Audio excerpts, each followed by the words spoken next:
Hi everyone, and welcome to this introduction to SPSS.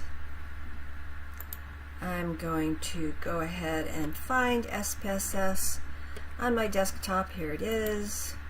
I'm going to open. I have SPSS version 24 on my laptop. Your version might be a little different, that you find either on your a lab computer on campus or the library. And I'm going to ask SPSS to open a new data set.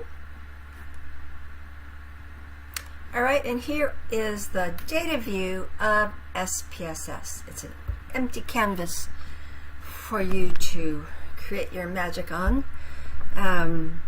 Notice it's set up as rows and columns. It's a grid, just like an Excel spreadsheet that you're probably familiar with. In SPSS, how this works, and it would be the same in when you enter data in Excel and then transfer it to or import it into SPSS. Now remember, I'm in data view. Each row is all of one person's responses. Okay, so here's where my data for my 9th responding goes. Here's where my data for the 6th responding goes. Each column is their response to a given question. Okay, if you're probably working in SPSS because your responses to a given question either already are in the form of a number or can be coded or recoded to be a numeric value. Okay, and we'll talk about that some more, of course. Here's all the menus up on top. We'll be exploring some of them. And then if you click again back down onto the lower left to look at variable view, and you can toggle back and forth really easily. Variable view is where you set up the characteristics of each variable. So here, each row is a variable. Okay, so that might take a little getting used to. In the data view, each row is what? Right, it's a person. All their responses. In data view, each row is a variable and of all of its characteristics. I'll go over these quickly, and they'll all make more sense when you see data in the data view. This is the name of the variable, the type, and the two types we'll be working with are either numeric or string. String is SPSS's term for text variable, words. The default is numeric.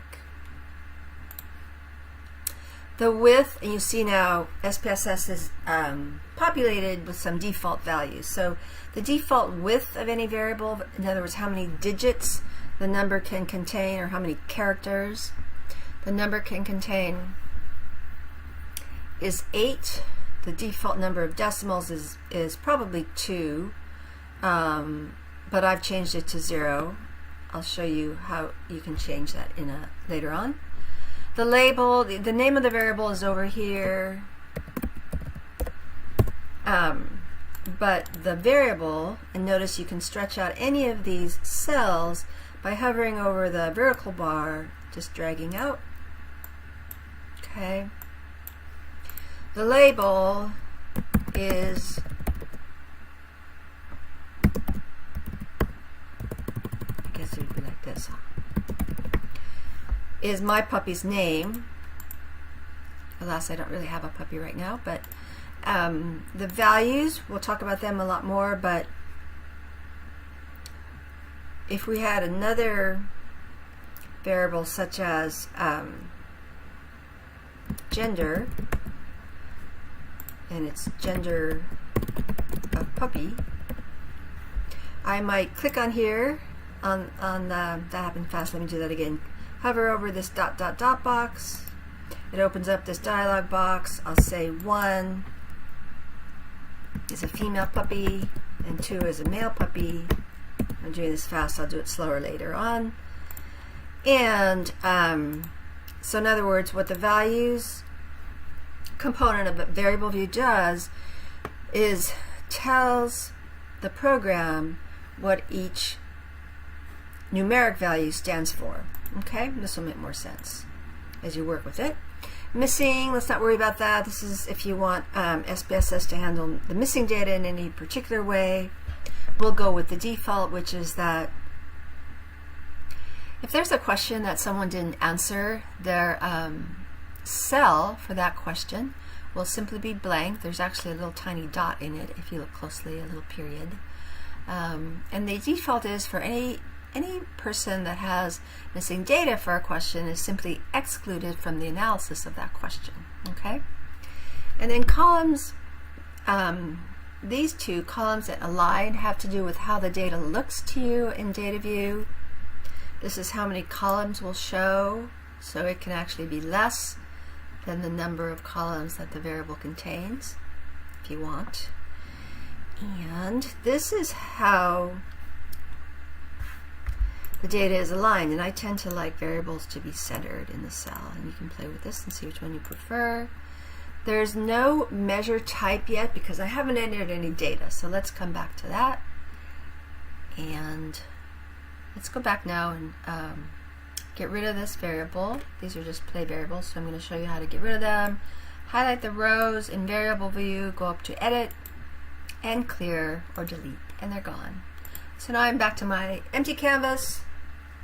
I'm going to go ahead and import data because I entered it in Excel, because nearly everyone has Excel on their own laptop or desktop computer. It's widely available. So in all of the libraries and labs and so on, much more so than SPSS. So we're going to enter data in Excel and import it into SPSS. Go up to File, Import Data. It opens up all these different types of data file formats. Go to Excel because I know that's how my file is. And then it opens up. I'm going to find that file.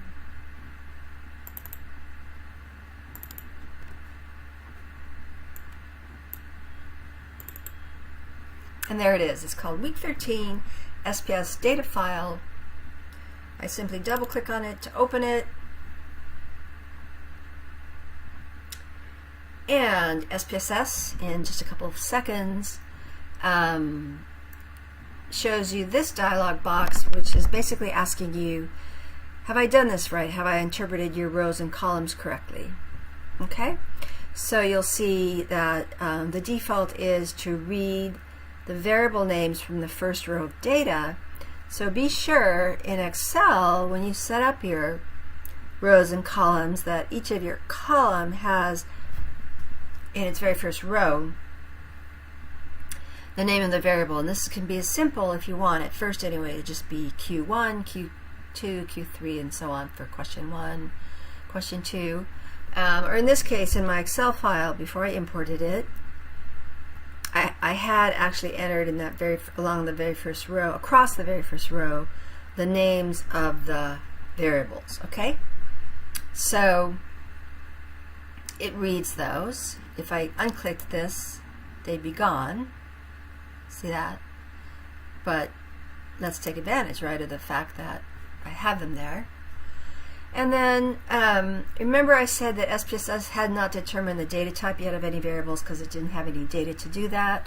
This is just saying that it'll look at 95% of the data to decide whether a variable is nominal, ordinal, or interval, and we'll take a look. And the rest of these I don't think we need to talk about, so in the interest of time, let's go ahead and click OK. Let's import. Looks good. And there it is. This is the data view. You see how each, well, let me scroll down here. We have how many cases? We have 20 people in this data set. And these are a bunch of variables I made up to demonstrate different types of variables.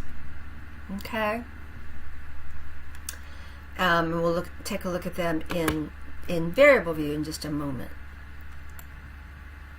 This, I wanted to also add a qualitative question. Here I'm going to hover to extend, to show you that SPSS indeed can accommodate lots and lots of text data. If you want to work with it in SPSS, you certainly can. It's probably easier to do that in Excel, and we'll be talking in class about how to use Excel to analyze the content of your open-ended or qualitative responses.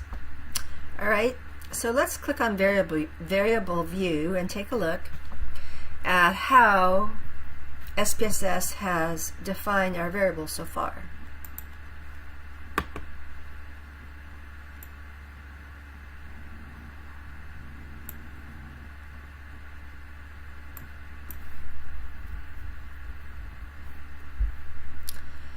All right, from the top, gender,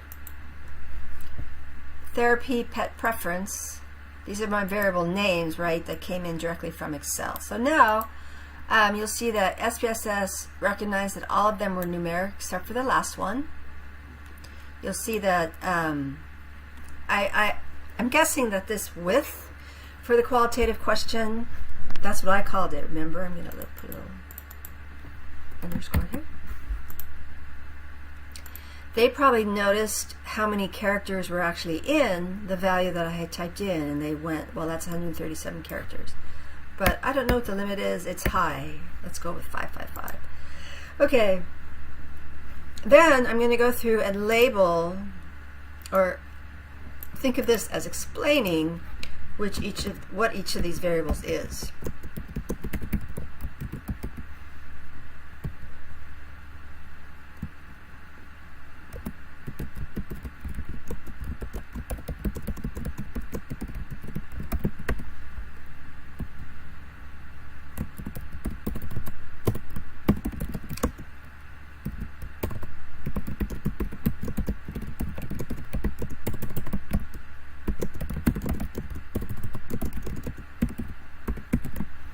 Sometimes, as with the one I just did, it's perfectly fine to have your label be the actual question. It's personal preference. These labels are all going to show up when you conduct analysis with the variables. So you want it to be something not too long. This is probably borderline long. But something that at a glance, you or anyone else who's reading your table will be able to understand what the data is about.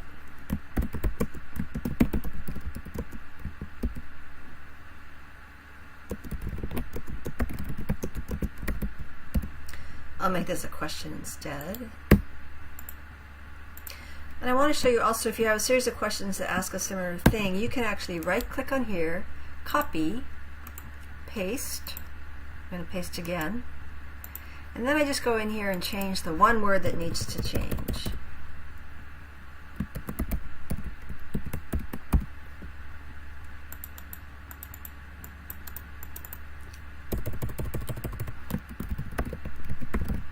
Okay. All right. And then number of times.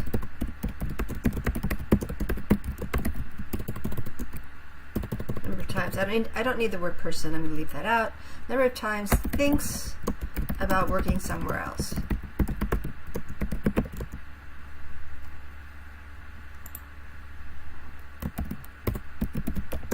Okay. That's a pretty long label, isn't it? And this one, I hope I can remember what this one is about. I should have checked before I started recording this video. I believe this is how often there's worries about money. But we'll find out in a minute. All right. Oh, I just checked my cheat sheet. This is actually extent to which person, respondent, let's say, worries about money. Okay, so you can see this is kind of a grab bag of questions. I wanted to illustrate a couple different question types. All right, so those are all my variable labels. The next thing that comes along is, let's go back to data view. See how these are all just numbers? For example, for these three social media frequency of use variables, there's just zeros and ones. All right, that's how I enter the data in Excel. I need to tell SPSS what the zeros and ones stand for, and that goes for all my variables, really, because I don't have any variables where the number just stands for itself. Like the times each day I look in the mirror, or the times each day I have, you know, a serving of vegetables or something like that. I don't have any of those kinds of numbers, true interval level or ratio level variables. So I have to tell SPSS what these codes stand for.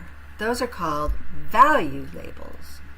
And here you hover and over to the right to open up the dialog box. For gender, I know, because I'm the one who entered it, that 1, type there, tab over, equals female. You can just enter or add. 2 equals male. Here I'm just going to enter. And that's all I have to do for that variable. Simple.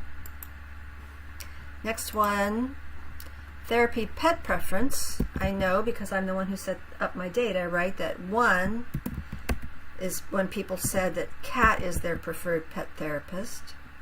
2 is when people said dog. 3 is when people said hamster. 4 is when people said iguana. And 5, parrot. All right, so this question about what is your, ask something like, you know, what is your preferred pet to have as a pet therapist for your child, or for yourself for that matter. It could be either one.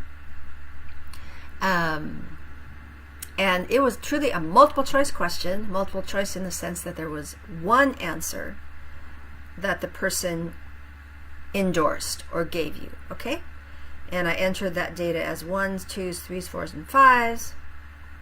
And now I'm just telling SPSS what those values stand for. So I click on OK, and there they are. I can view them. There they are again. Okay. Same-sex marriage. Should same-sex marriage take place in a church? It's nice, I think, to, when you have a yes-no variable, to code the no's as a 0, simply because it's really easy to remember. Somehow I think 0, you know, cognitively or semantically, we associate no with a 0. So no 0s and 1s. You can have it as 1s and 2s. It doesn't matter, right? In the case of a truly categorical nominal variable, whatever numbers you want to associate, it's up to you. There's no order to the yes and no. The yes could come first. The yes could be 1. The no could be 2. Okay? Your choice. And then for these 3, a nice little handy trick is that once you've established a value label, a set of value labels for a variable, guess what? You can right-click here. Maybe it's here. Copy and paste. Because I actually have this 0 and 1 scheme for these 3 variables about social media use. Okay, do you see how that went? Also, unfortunately, the values don't show up. Even if you've given lots of space here, you have to click, open the dialog box, and there you'll see them. Okay, so these variables are, do you use Facebook at least 3 times a week? Yes, no. Do you use LinkedIn at least 3 times a week?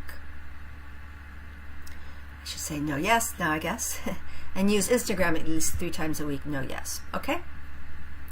Then my next question was something like, how many, on a typical day at work, how many times do you think about working somewhere else? Okay? So the answers are, oh, and you know, I take it back. So I do have a question, right, where the numbers stand for themselves, for the most part.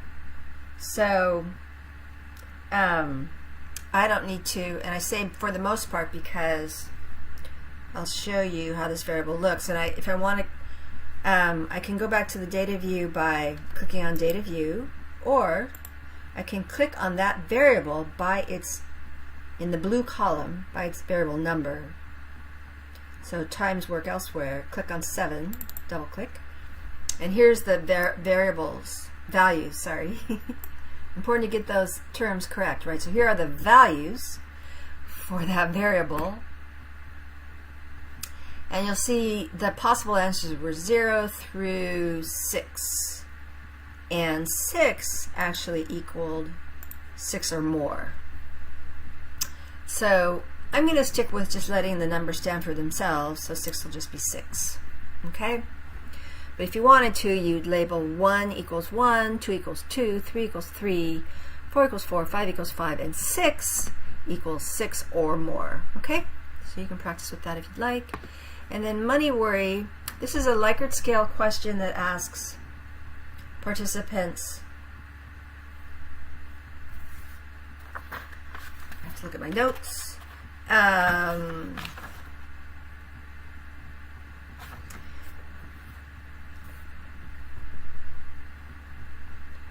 How often do you worry about money? So let me show you the options. I think I should probably change this now that I see my codes on my cheat sheet. How often?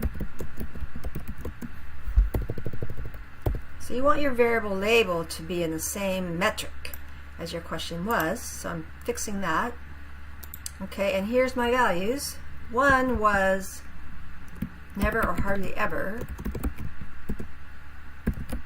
Remember, the question is how often do you worry about money? 2 is once in a while. Hopefully these are nice gradations. That's what you want in a Likert scale. Give everyone a place to, give everyone a response that fits for them, right? Sometimes, pretty often, and very often. Okay? All right, so there are my codes for money worry. And that's it. I don't have any values to assign for my qualitative data. And now you see, you can go through and change these to being, let's see, gender really is nominal. Preference for type of pet therapist is nominal. This is a yes-no variable. These are all yes-no variables, so yes, they are all nominal. The number of times daily thinks about working somewhere else is actually a scale. And how often someone worries about money is ordinal. And this is nominal, okay? And the reason why it's important to change these is because certain statistics can only be done with certain types of variables. So in this class, and this is important and I'll repeat it in class, we are going to treat any data from a Likert scale as ordinal. That's what it is truly, right? There's an order to those responses. But we're also going to go ahead and calculate statistic-like means and standard deviations on those variables, which technically speaking, in a purist sense, we would only do if the variable was a scale, a true, what SPSS calls scale, and what in class we've learned to call an interval level variable. Okay? All right, so now my data, my variable view is all set up, except for one thing, which is a personal preference to look at all my data centered inside the cells. You'll see how that looks in a minute. You can copy and paste here too, of course. And I'll leave my qualitative question left justified. Okay, so let's click on data view and see how that looks. Okay, I'm going to make my columns a little narrower, so because they don't really need to be this wide, right? When I just have one digit or one character for them. So I'll go back to variable view, think about how to do this. I'll pause. Yes, it's this one right here. I'm going to make this an 8. Okay? And then I'll paste that.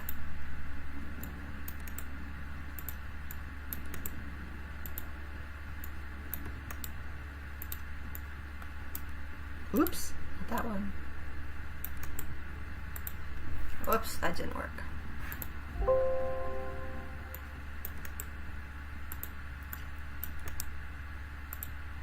It's only copying one at a time, huh? SPSS can be sometimes kind of glitchy. So just watch for that. Okay, let's see how it looks now. I like that a little better. Up to you, of course. However, I see a problem here. I'm going to make it bigger again because we want to be able to see what these variable names are. So, you know, that's trial and error, just like you saw live. This is live. Okay? All right. How's that? You'll see once I drag those out, guess what? If you go back to columns, looky. SPSS adjusted it, okay? All right. So, now we are ready to do a whole variety of data analyses. And I'm going to go over a few, probably 3 types on this video, and then we can talk about more in class, but hopefully this will get you grounded with the software, grounded with the logic of the menus, so that you can go ahead and explore it some more on your own. And of course there is vast amounts of help online for SPSS, and there's also SPSS help embedded into the software. Okay. All right. So the first thing I want to do is some frequency tables. So I'm going to go up to Analyze, Descriptive Statistics, and then roll over to Frequencies. You can make these boxes bigger by dragging. See how I position my cursor? Find the arrows, double-sided arrow, make it expand. Okay, much better. All right, so let's see. I want to know the gender, the preference. I can hold down the control key and select. I think I'll just do all my frequencies. Why not, right? Okay. Arrow. Remember, I could also have dragged them. And here they are. The first table will always show you how many cases SPSS found data for. So I don't have any missing data, do I? It found 20 cases for every single question or variable. Here's my gender. I have half female, half male. And here's, I know you were on the edge of your seat wondering what the preference for type of pet therapist was. SPS tells me the frequencies for each of those responses among my 20 respondents and the percent that each of those contribute. And the cumulative percent, we talked about this in the library, starts out, the very first one is going to be the same as the valid percent, but then each time it takes what the next, it accumulates percentages. This one is 25 plus 30. This one is 60 plus 10. Do you see that? This one is 70 plus 15. And it just builds until the 100% is reached. Okay? So that's what cumulative percent is. And you can use that. You can say, you know, something like 60% of my respondents preferred either a dog or a cat as their pet therapist. Okay? And then these questions, of course, are unrelated. They're just kind of for fun. Should same-sex marriage take place in a church? 55% or 11, right? 11 of 20 said no, and 45% said yes. Here's my 3 social media variables. 14 of 20, 70% use Facebook at least 3 times a week, and so on. Instagram 13 or 65%. The number of times my respondent daily thinks about working somewhere else. 4 people never do. They love their jobs. This person probably loves their job a lot too because it's just once, you know, maybe someone snubbed them and they said, I want to go somewhere else. 6 times a day is quite a bit. 15%, 3 of 20. Right, so get comfortable moving back and forth between counts, otherwise known as frequencies, and percentages. And when you write your findings, you can move back and forth between those two. Okay, so how many people think about working somewhere else 3 times or less a day? That's right here, 3 times or less, 60%. Okay, By the way, you can right click on a table to either copy it, to put it into a document, or edit it. And now that I edit it, these numbers are editable. Of course, you would never enter the data itself, but you might want to include a row for 0 if no one endorsed a certain level. Remember, SPSS will not show that value in the table. Talk about that some more in class. All right, and the last question, the last Likert scale question. Oh my goodness, I see a mistake. Okay, well that's good practice because that happens. There's a value. Remember I talked about well,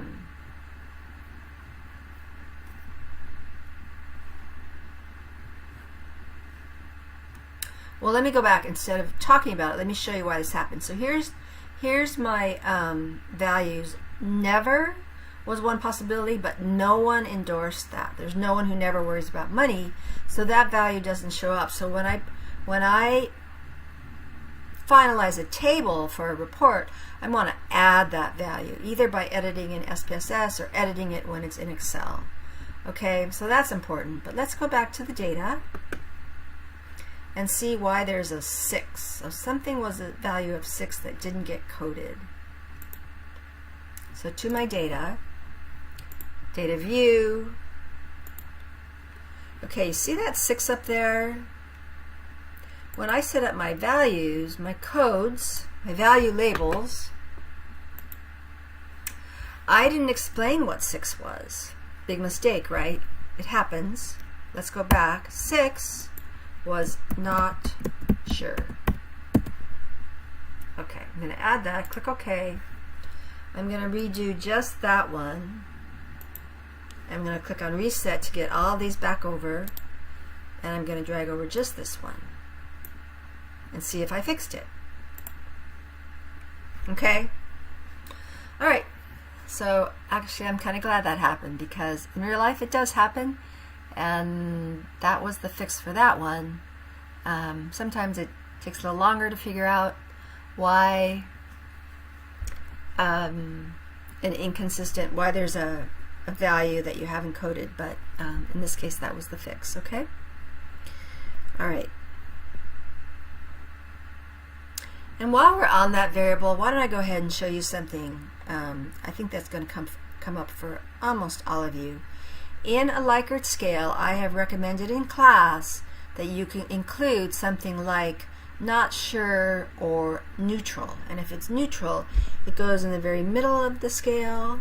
It's a 3 or a 5 with equal numbers of choices on either side of it, or it can go at the end. In this case, it was at the end. It was represented by a 6 in my data.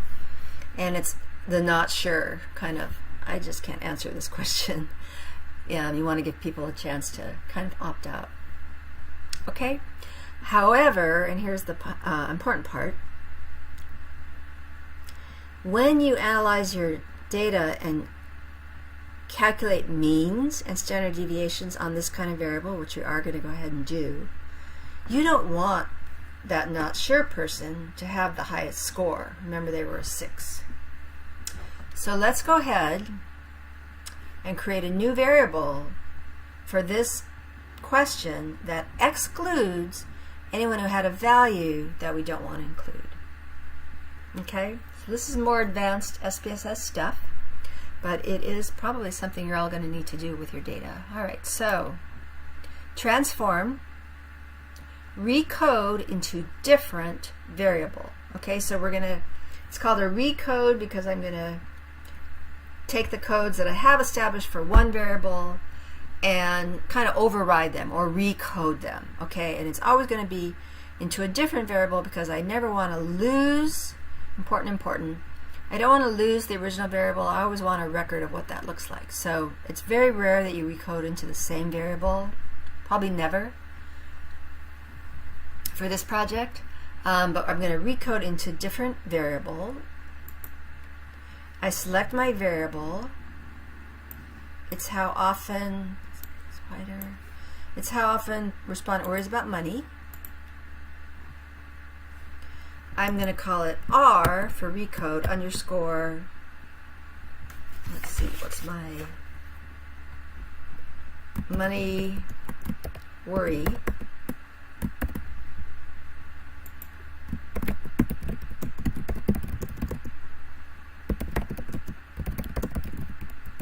Click on change. Nothing can happen until you do. Boom. Okay, and then the old and new values. Alright, so this gets a little tricky, but watch this.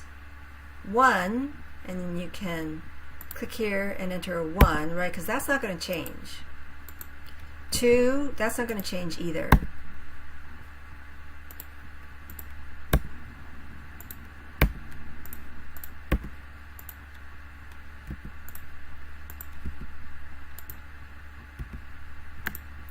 Alright, here's the one that does change. It's the 6, and I'm going to click on this little radio button that says System Missing.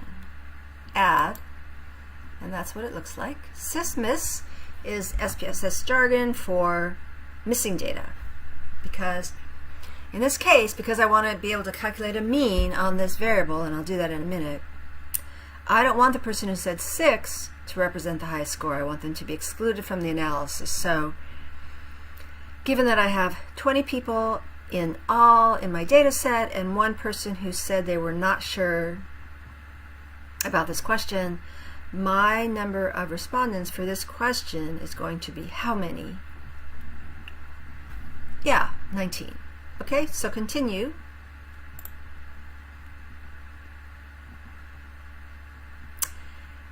And I want to show you something here, again, a little beyond the basics, but I'm going to paste this code, this coding, because I want to open up what's called a syntax file. The first time I paste any kind of code that I've developed by using a menu, it opens up what's called a syntax file. And there it is. It's the syntax editor. It's a type of file. I can save it. I'll save it to the same place.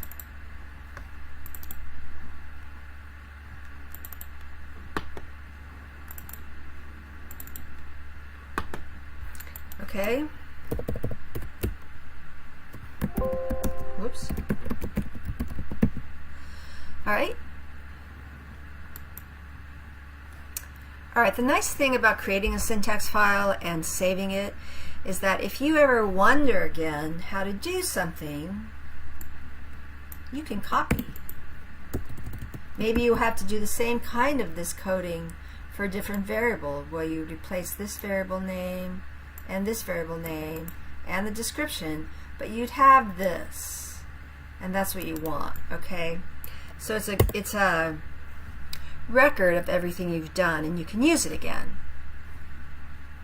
either to run the same exact statistics or to save some time by copying and pasting and making minor changes to the code or syntax. All right, so I'm going to minimize this syntax file. I'm going to go back to the menu. Well, actually, let's go ahead and run that recode from syntax, because you can. You highlight it all, and you go up to this lovely green arrow and you run. Okay? And here it is on the output file. This is the output, and you see that it was run. Let's save this file now to the same folder.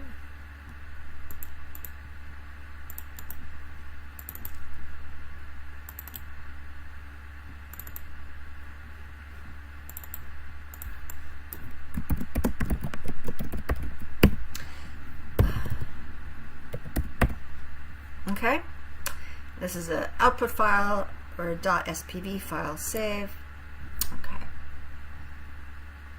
All right, so now I'm going to run a frequency for my new variable. It's not this one, is it? Let's drag that back. It's this one. Let's drag it over, because I want to check to make sure I did this right. So look here, the not sure was included in the 20. Here, it's excluded. The total is 19. Your percentages for each value are based on the data you have. See up here, this person is accounted for 5% of the data, but really they're not sure. And you probably don't want Well, I take that back. Sometimes it's interesting to know how many people didn't have an answer for you. One person in this case. Sometimes you just want to say, let's exclude this person from the results of this question because I don't really have a result for them. Okay? All right. So that's how to handle the neutral or not sure, don't know kind of question or value in a Likert type scale. All right. All right. So let's go ahead now, since we have that value adjusted, excluded, and do a mean, descriptive stats, descriptives for my recoded worry about money variable. Okay. I'll paste it to see what that looks like. Take a look on my syntax file. Descriptives, variables equals, r underscore, and then the default statistics are the mean, the standard deviation, and the minimum and the max. Let's go back to the menu, descriptives, and let's click on options and add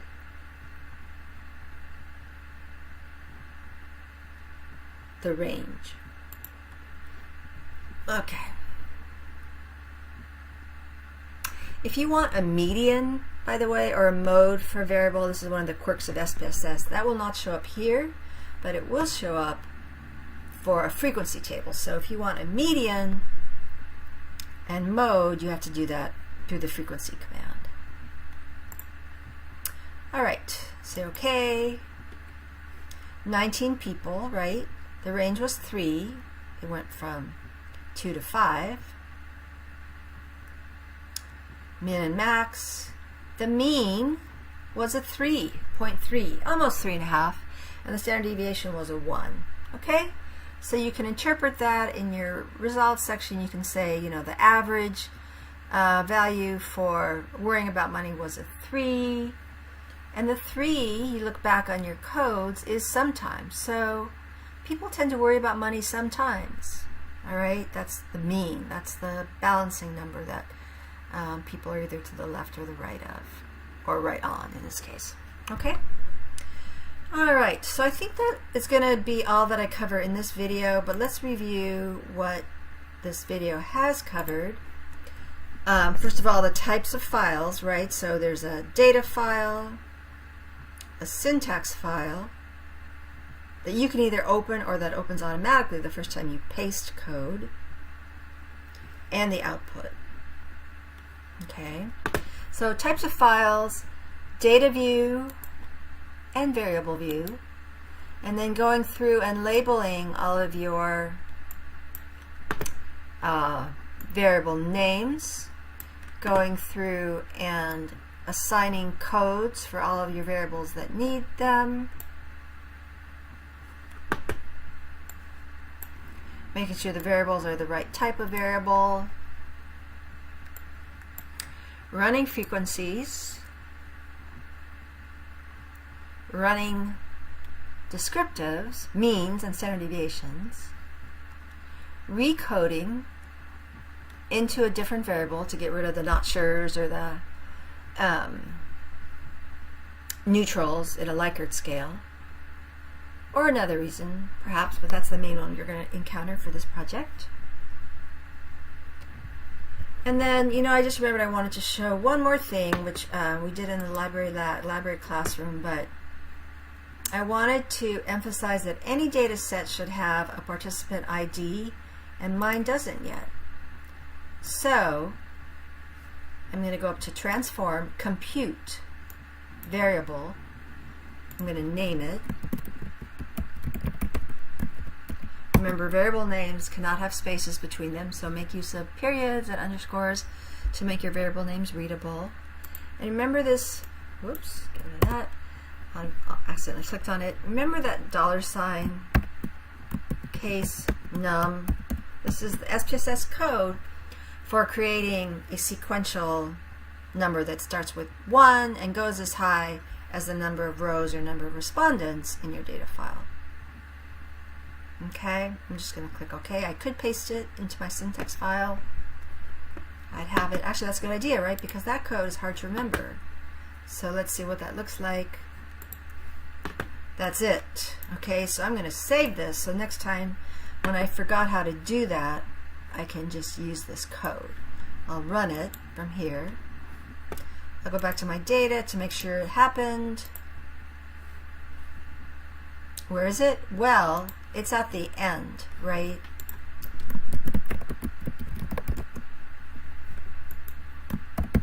Where do I want it? I want it at the beginning. So here's how you move variables. You click on the row, hold down your cursor, and drag up. Oops, it didn't go all the way. Okay, come on. There, okay?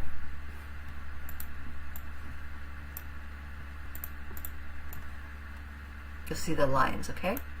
All right, so now, there it is. All right? All right, so we have set up a file, set up everything on the variable view, talked about the 3 kinds of files that SPSS work creates, learned how to run frequency tables, run means, and standard deviations, and then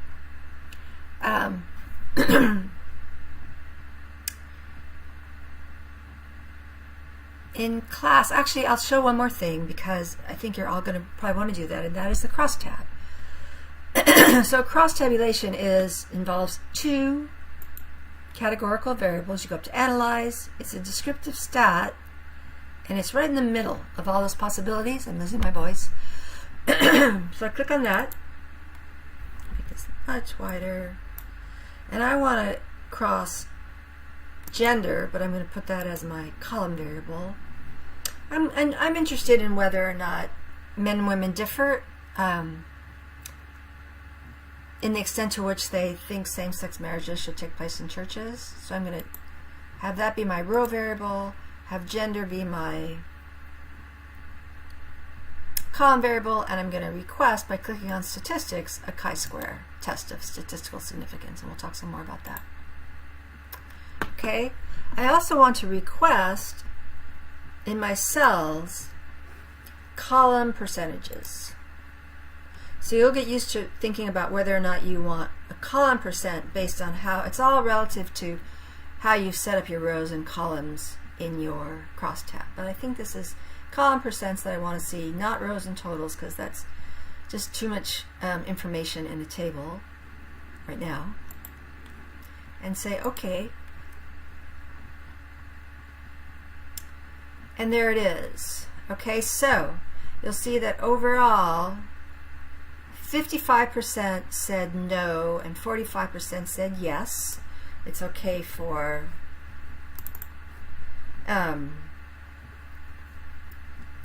same-sex marriages to take place in a church. Among men, it was 5 and 5, 50-50. Among women, it was 60% no, 40% yes.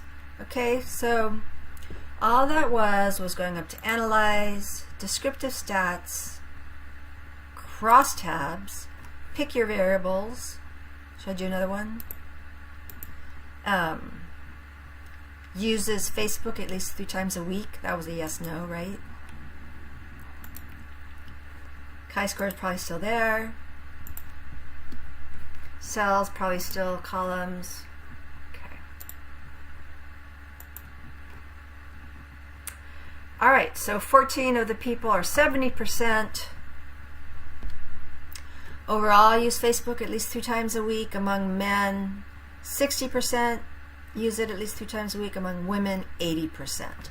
So reading crosstabs is hard at first. Actually, it can be hard for quite a while, I think. But the key is to request the kind of percentages that will help you think about how you want to talk or examine and then talk about your findings. So in this case, because the using Facebook was my row variable the kind of percentages that I want to request from SPSS are the column variable, or column percentages, sorry.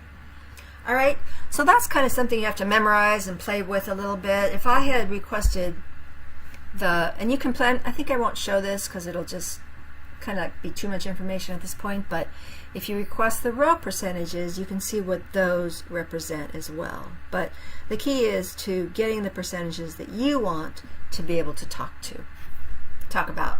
Okay? All right, and this chi-square was not significant. There was not a statistically significant difference by gender. See, they're kind of in the same pattern.